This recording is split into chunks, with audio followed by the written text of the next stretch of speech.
Nous sommes ici au cimetière de Montmartre, sur la sépulture de Jean Le Fustec. Jean Le Fustec, né à Rostronin en 1855 en Bretagne, et décédé ici à Paris en 1910. Jean Le Fustec était un personnage et resté dans l'histoire de Breizh, c'est-à-dire de l'Emzao. Emzao qui veut dire le mouvement en breton.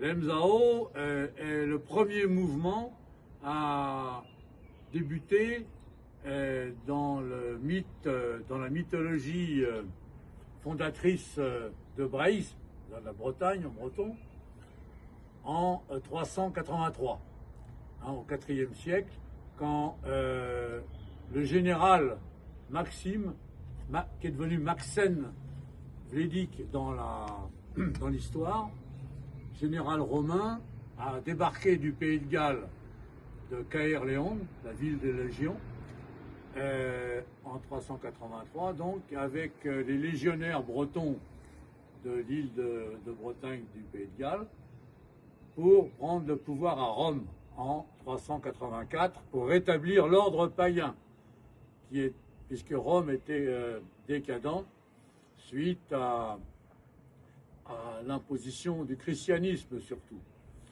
Et il a pris donc le pouvoir en 384 et il a été tué par Théodose, empereur d'Orient, en 388, qui était un empereur chrétien.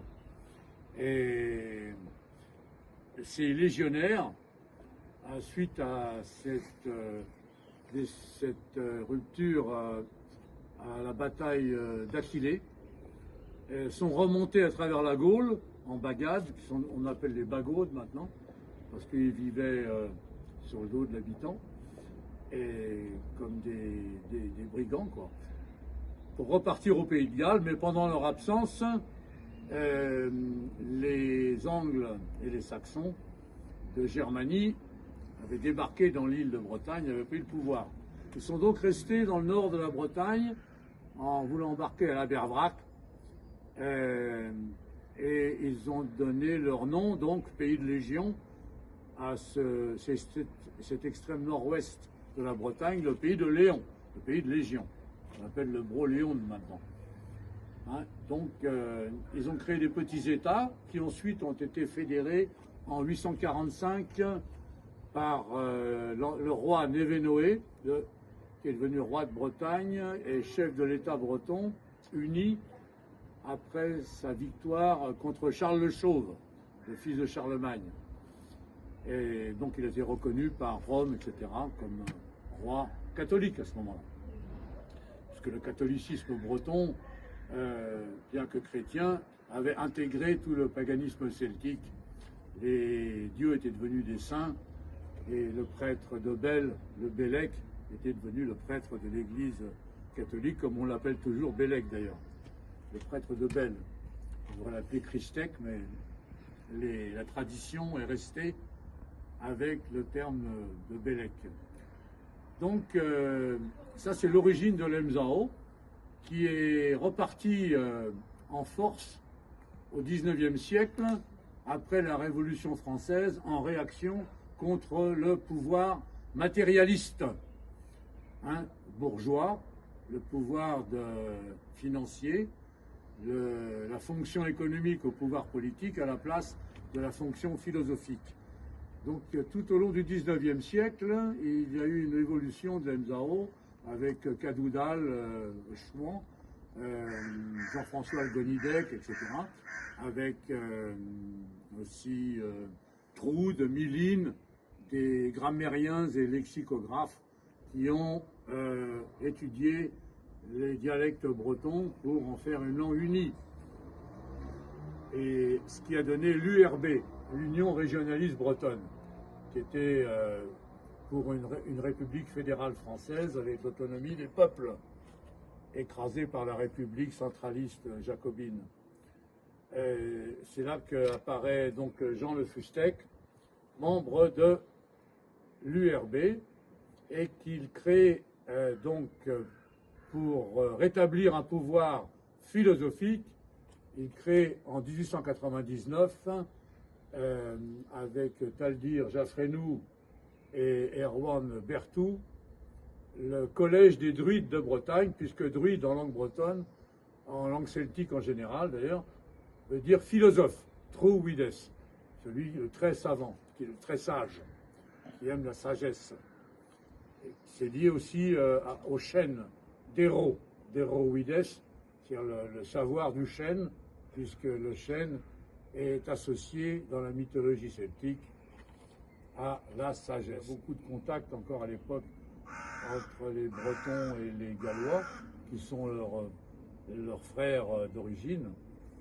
Et en 1899, donc, il crée à Guingamp le premier collège des druides de Bretagne, qu'il officialise vraiment avec la loi de 1901 en France sur les associations, et d'une manière spectaculaire à Brignogan, en Léon, dans le pays pagan.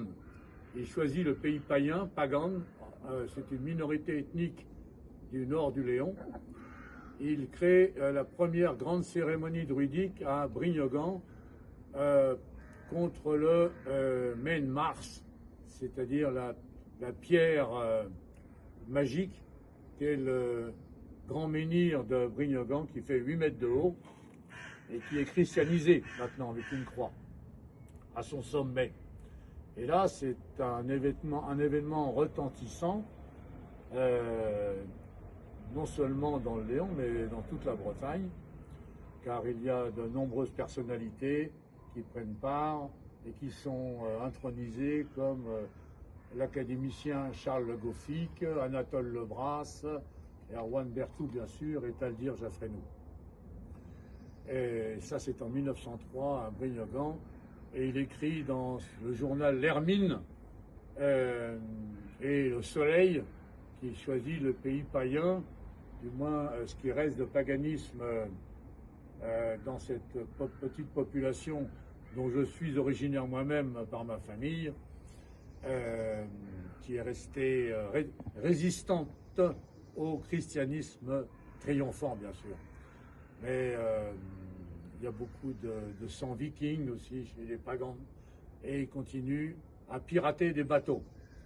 Et Jean Le Fustec, Abbé Guillerme, de son nom de chevalier en formation de druide, expliquait à Guillerme, le fils de Guillaume, qu'il était impressionné par les rites des pagans, parce qu'ils allumaient des feux sur la côte les nuits de tempête, des lanternes aussi. Donc le feu représentait la présence du mental humain. D'ailleurs, je vais allumer le feu tout de suite, parce que nous avons le feu sacré à allumer, qui symbolise la conscience, notre conscience verticale, pour nous rapprocher de l'esprit de Jean Le Fustec.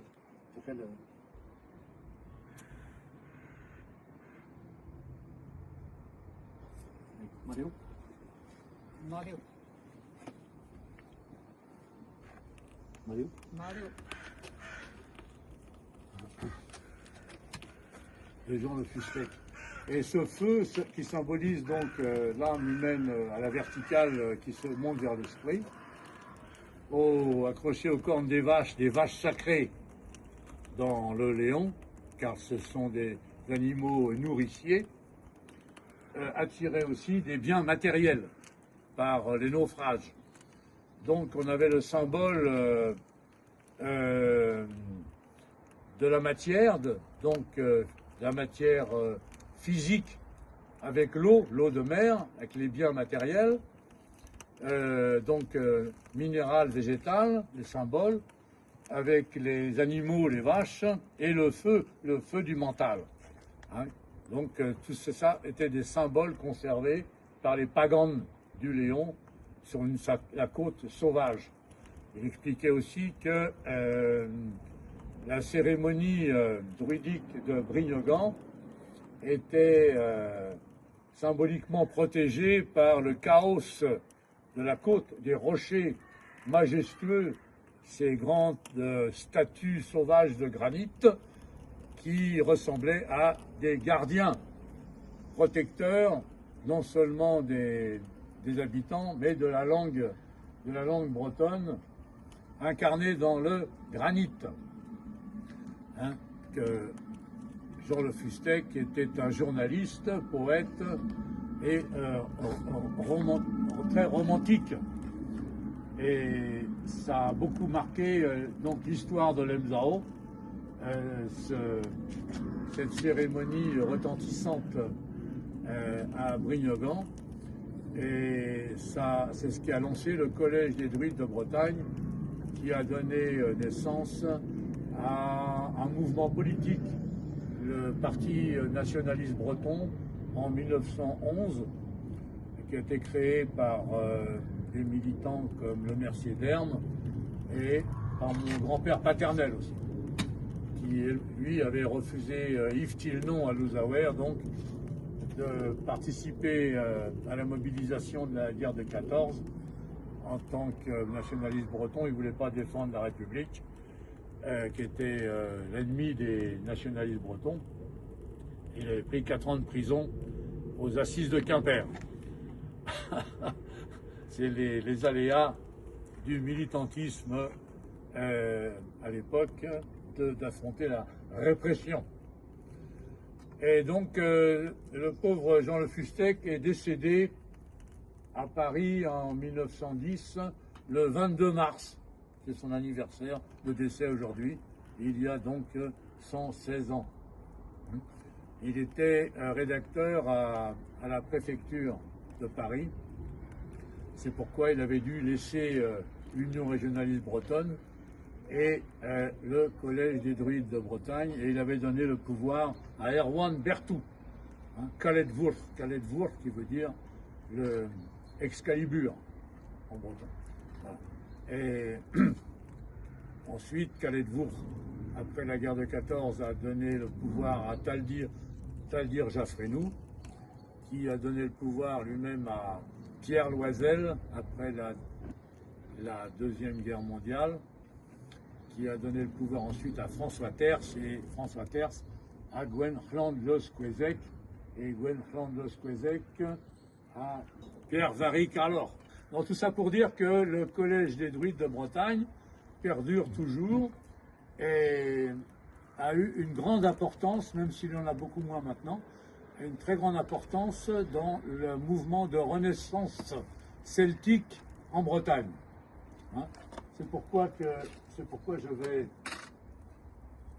en appeler à l'espace, puisque dans le paganisme celtique, les druides se réfèrent toujours à l'incarnation dans la nature visible, hein, qui est sacrée. Hein. Donc à l'intégration de l'espèce humaine dans la nature sur Terre, et donc au peuple dans son espace vital. Donc j'en appelle au nord le minéral, j'en appelle à l'est le vent, l'émotionnel, l'air, j'en appelle au sud le feu, et à l'ouest à l'eau, hein, qui représente le végétal.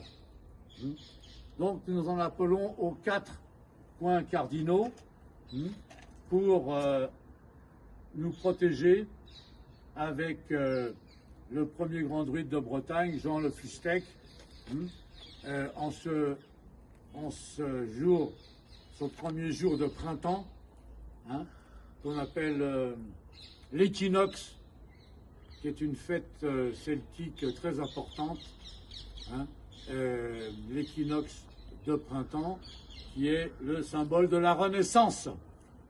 En cette époque de décadence de l'Occident et de déliquescence justement de la France et avec elle de la Bretagne, nous en appelons à la Renaissance de Breiz, c'est-à-dire de la Bretagne rebretonnisée et bretonnante, hein, car les druides sont le symbole de la Renaissance depuis donc plus d'un siècle.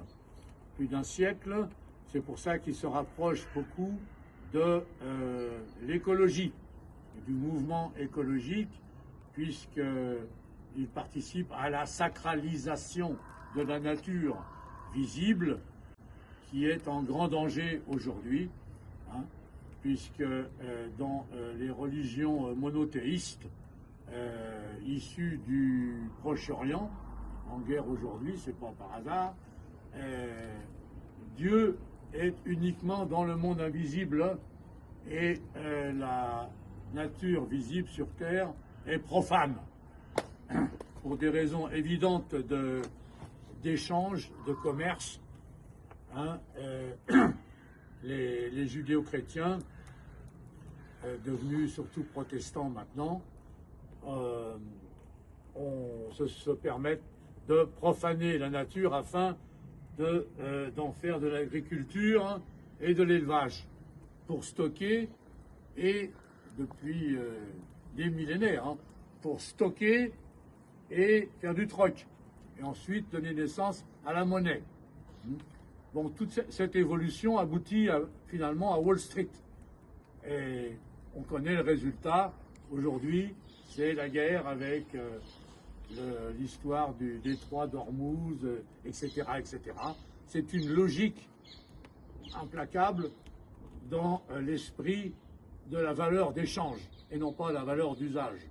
Hein, les druides défendent la valeur d'usage, c'est-à-dire les peuples qui doivent produire en fonction de leurs besoins à eux et non pas du besoin des marchands, des commerçants, hein, de la fonction économique qui dirige aujourd'hui quasiment la planète entière. Voilà, il faut remettre la fonction philosophique au pouvoir pour les druides, c'est-à-dire la tête, au pouvoir de la tête de l'autorité, c'est-à-dire de l'État, et non pas les pieds. Hein, voilà. Et quand on en appelle donc au nord, à l'est, au sud et à l'ouest, c'est-à-dire au minéral, au végétal, à l'animal et à l'humain, c'est pour nous repérer dans notre personnalité humaine, physique, et la personnalité du pays. Hein, le corps physique, matière, énergie, forme le territoire du pays, hein, et le corps psychique, c'est-à-dire l'air et le feu, l'émotionnel et le rationnel du mental, du feu, hein, forment la société. Au-dessus, nous avons les trois corps de l'esprit.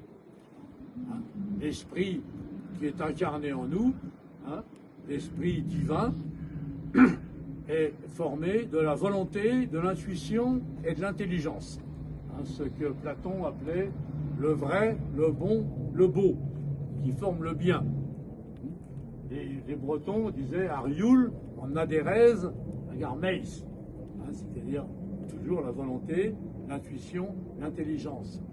Les catholiques disent le Père, le Fils et le Saint-Esprit. Les hindous disaient toujours maintenant d'ailleurs Brahma, Vishnu, Shiva.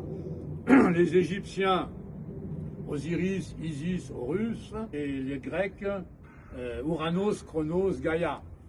C'est pour dire que c'est une conception universelle. Les humains ont l'intuition de leur esprit, même s'ils n'ont pas de formation religieuse, philosophique, en trois dimensions. Hein, cet esprit en trois dimensions qui se désincarne à la mort physique pour se réincarner ensuite, selon l'enseignement druidique, dans un nouveau corps pour continuer l'évolution, puisque nous sommes issus d'une évolution sur des dizaines de millions d'années. Voilà. Et maintenant, je vais laisser officier ma compagne, la druidesse Lilia, qui a un petit rite à nous offrir. Hein. Alors, je vais peut-être donner quelques mots sur le symbolisme, parce que nous avons eu, grâce aux druides pagans, un très beau développement historique et politique sur la création du Collège des Druides de Bretagne et son écho tout au long donc, du XXe siècle. Et puis donc pour nous, on va dire citoyens conscients du XXIe siècle, on a encore les bénéfices de ce réveil identitaire celte et breton. Pour vous resituer d'un point de vue symbolique la création du Collège des Druides de Bretagne, la première assemblée du Collège des Druides de Bretagne a eu lieu le 1er novembre 1900, c'est-à-dire lors de la nuit de Samhain, Samhain en breton. Le début de la saison sombre dans le calendrier et le festiaire celtique. La saison sombre, donc novembre, décembre, janvier. Toute histoire de lumière commence par la nuit, par la vie nocturne. Et donc l'histoire de Lenzao a commencé aussi par cette nuit de Samhain qui a ouvert notre XXe siècle.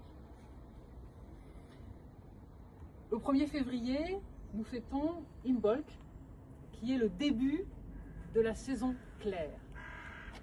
Le premier soleil de l'aurore celtique que les premiers rayons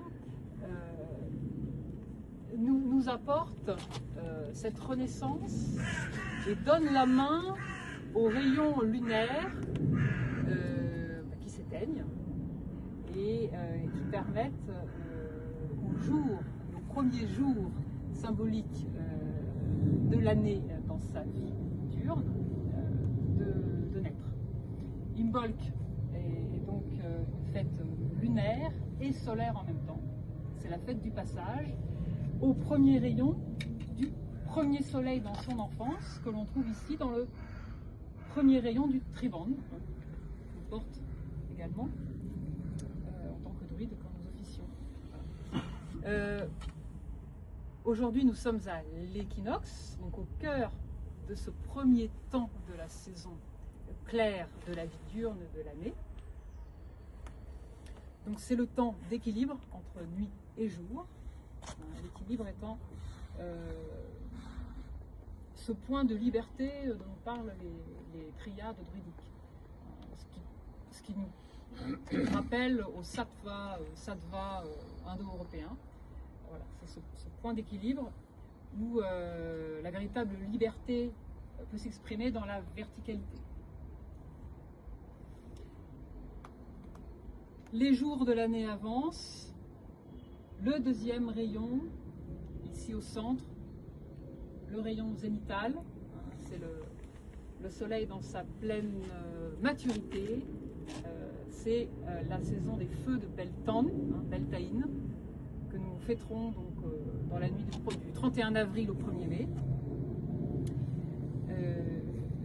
Donc là vraiment c'est le cœur de la vie diurne solaire. Et enfin le troisième rayon, le rayon du crépuscule, que nous célébrerons donc, au 1er août, au moment de la lune massade. Et nous avancerons ainsi de nouveau vers la mort du soleil, sa vieillesse et puis sa mort, c'est-à-dire sa vie nocturne. Ici, 22 mars, nous célébrons la naissance du druide léménique dans l'autre monde. Nous savons, en tant que druide et plus largement en tant que personne, philosophe conscient de notre tradition indo-européenne, que la mort n'est qu'un passage nocturne de la grande vie. Et le printemps symbolise ce passage de l'horizontalité liée à la terre, liée aussi à la mer, à l'eau, c'est-à-dire ces étendues planes, horizontales, et qui symbolisent la vie dans son potentiel. Et au printemps, c'est le renouveau dans sa verticalité, c'est-à-dire la croissance verticale, les pousses qui vont sortir de la terre. C'est pour ça que nous allons faire un rite de célébration de la croissance. On plantons des graines dans cette jardinière, dans cette terre. Et nous planterons également des bâtonnets d'encens pour célébrer ce retour à la verticalité. L'imaginaire celtique fonctionne en cercle concentrique. Tout est inclus dans tout et tout circule. C'est pour ça qu'ici, le symbole donc, de cette roue solaire symbolise les 3 cercles de l'existence dans la tradition druidique. Et ce sont des cercles concentriques. Donc il y a le cercle de l'existence incarné avec nos épreuves à passer, qu'on appelle la brède. Au-dessus, on a le Gwenved, hein, c'est le monde blanc. Ce cercle de lumière qui nous appelle vers l'esprit. Et puis à l'extérieur, là, tout autour, qui s'étend jusqu'à l'infini cosmique, c'est le cercle de vacuité, le Kögand, voilà, qui n'a plus de limite. Donc ici, avec cette roue solaire, vous avez voilà, les 3 cercles de l'existence, où tout circule et tout tourne. Hein, c'est la grande roue de la vie. Oui, il faut préciser que dans la philosophie druidique, on parle de la brède, du Gwenved et du Kögand. Hein, la brède, c'est l'incarnation dans le monde physique, c'est le monde des épreuves à surmonter pour s'améliorer. Hein, la brède, c'est le monde psychique, qui est l'intermédiaire entre le monde physique et le monde métaphysique, qui est le Kögand. Voilà. Où on est jugé et éventuellement accepté dans l'au-delà ou envoyé à de nouvelles épreuves pour être réincarné.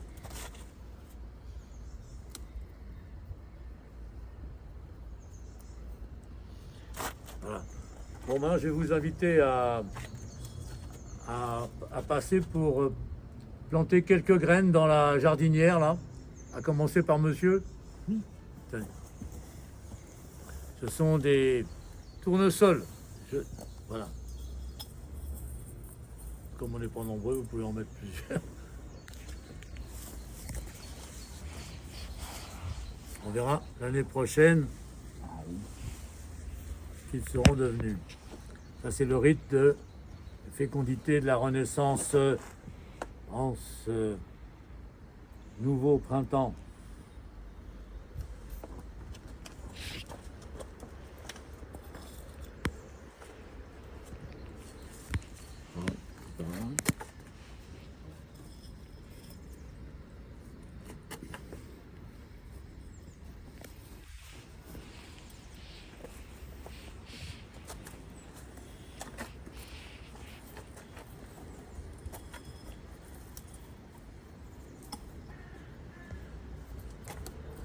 Tournesol, c'est les soleils, comme le druide Léménique était rédacteur à la revue Soleil. Normalement, ces tournesols devraient pouvoir l'honorer d'ici quelques mois. Awen. Dans la philosophie druidique, en fait, Awen est un mantra aussi. On respire profondément en repoussant par le ventre, en prononçant Awen.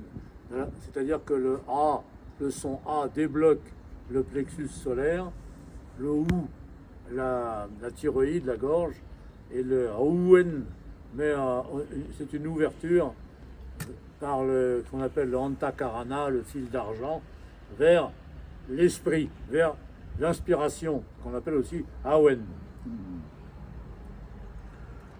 Alors maintenant, je vais vous proposer la prière traditionnelle des druides en breton, et je vous en ferai une traduction. Rodin doué, daners, agon daners, dawares, agon dawares, armeis, agon armeis, arguzut, agand arguzut, Argouzut arguir, arguir, ene barbed.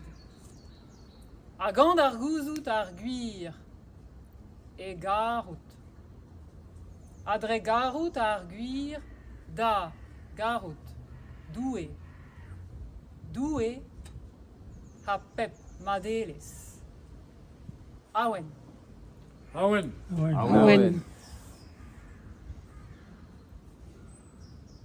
Donne-moi, Seigneur, ta force. Et avec ta force, ta protection. Et avec ta protection, le mental. Et avec le mental, la connaissance. Et avec la connaissance du vrai. Le vrai visage du monde. Et avec la connaissance du vrai, l'amour du vrai. Et avec l'amour du vrai, l'amour de tout l'existant. Et avec l'amour de tout l'existant, ton amour, Seigneur. Toi, Dieu, et toute bonté. Awen. Awen. Dondatu Douyawan, un chouar brezel, Igor eto daulaga, adesket argentel, Nedin ket jom et bouza, ouj mouezosa doukoz, net gren emain bremañ, leizio varler an noz.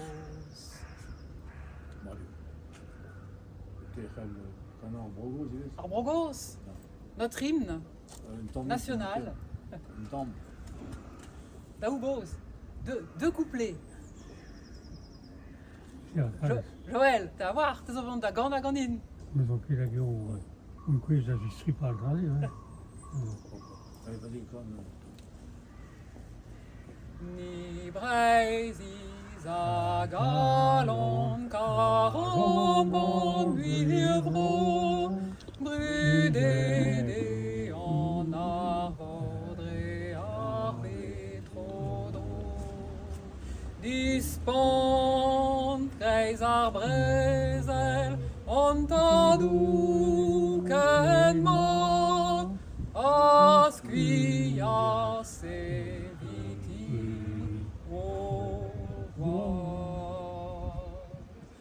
O breis va bro, megarve bro, drama vor mor, vel mur nezro, ravezo digabest va bro. Mardio betrer breis brezel you bros yezaz o jomet ken beo habisquaz galon virvidic alambroise ene heis di hune dout vraiment va breis. O breis va bro, megarve bro, drama vo armor, vel mur nezro, dravezo digabest va bro. Merci. Un petit rappel, c'est que nous sommes ici dans une cathédrale naturelle avec les arbres, ce que les druides appellent le néméton, c'est-à-dire l'espace sacré, le temple sacré en pleine nature. Et un cimetière comme celui-ci est un vrai néméton, car nous sommes aussi en présence des morts, hein, et des artistes, donc des bardes qui transmettaient le savoir, et en plus du druide cléménique.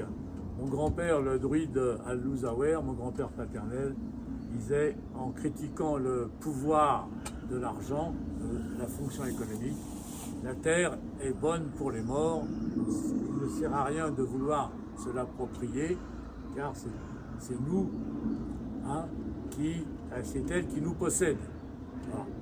Donc ce petit rappel pour rappeler qu'ici nous sommes en présence beaucoup de d'ifs, de chênes, du grand châtaignier derrière, de frênes aussi et de saules qui sont les arbres sacrés chez les druides, car ils symbolisent aussi les lettres de leur alphabet, ce qu'on appelle les oghams.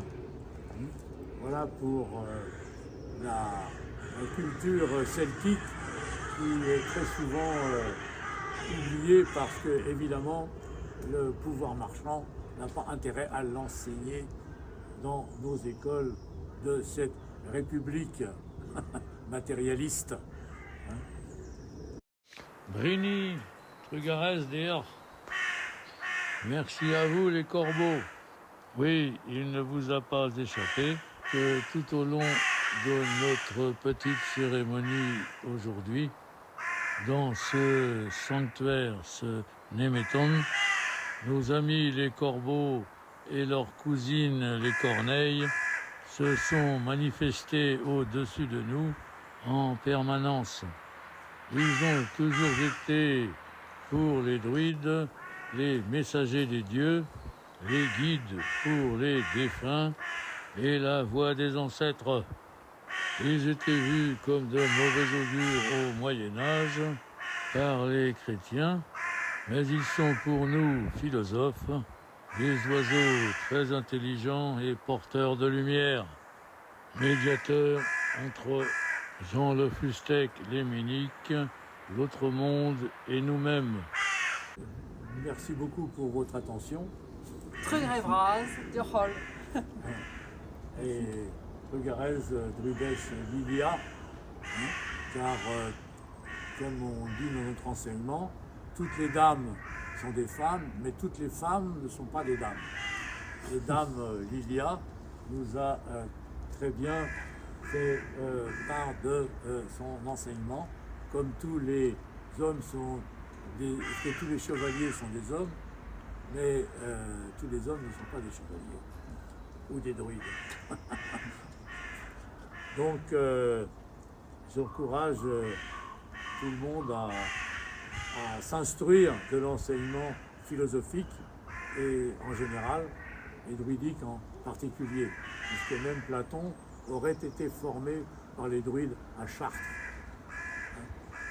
Ça, c'est de la légende, mais bon, on peut y croire.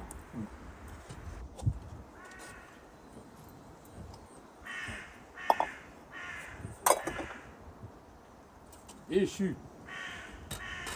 Et pour échu, Awen, Ah ouais, Ah ouais. à Braizatao. Ouais, attends. Braise Atao. Ah,